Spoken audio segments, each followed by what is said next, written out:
So we're going to address what I would consider the four biggest, most crippling little voice issues of all. The first one, which probably is the biggest of the big, is fear. Let me ask you a question. Would you have a particular problem with complete and total public humiliation?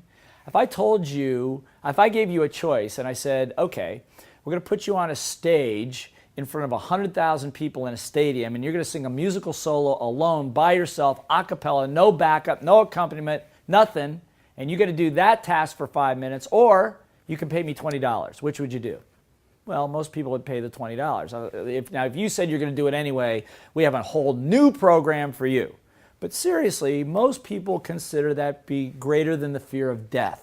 In a study I read, death was number 3 on the list. Rejection by your peers was like the second biggest fear. But where does that come from? Why is that such a big deal? Well, I'll ask you the question I asked you earlier.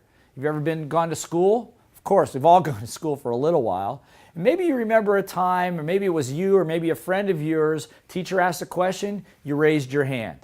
And even though you raised your hand with all the excitement to come up with an answer, to look good for your teacher, to look good in front of your friends, maybe it was the wrong answer. Then what happened?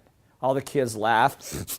Kids are laughing. Teacher tells you you're wrong. And you learn very quickly that it's embarrassing to put your hand up. It's embarrassing to take a risk. And so very early in most all of our lives, we learn that taking a risk can be a problem, that we could get laughed at. And probably the biggest fear that I see in business people, salespeople, business owners, is the fear of what other people think about you, or what they don't think about you. Either way, it's kind of the same issue. You're concerned, do people like me? That fear is probably the most debilitating of all. But once you learn how to handle the fear once it comes up, and we're going to be talking about this in the confidence section, how to overcome that instantly, once you've gone through it, it's not such a big deal. Look, making mistakes is not a big deal because that's how you learn, right? But they don't teach you that in school. In school, you learn to get punished for making mistakes, get laughed at for making mistakes. And it's not so much about the mistake, it's how you look after you made the mistake, who you got to answer to, who are the people that care about that. So just think about this for a moment. If you could lose the fear of what other people think about you, how much more effective would you be? How much more could you get done? The only thing that saved me in my first sales position is I went out and finally made 68 cold calls in one day after I was told I was going to be fired because I was making no sales calls.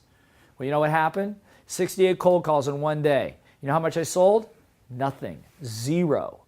But something important very much happened after about the 10th call. I accomplished probably the most important sale of all. And you know what it was?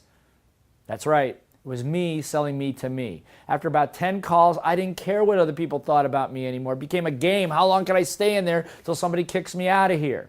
I go running in I was selling calculators door to door. I come in with my calculator under my arm, slam it on a desk, say, I'm going to show you a demonstration that's going to blow your socks off. And people are going, who is this idiot? It became fun. It became a game.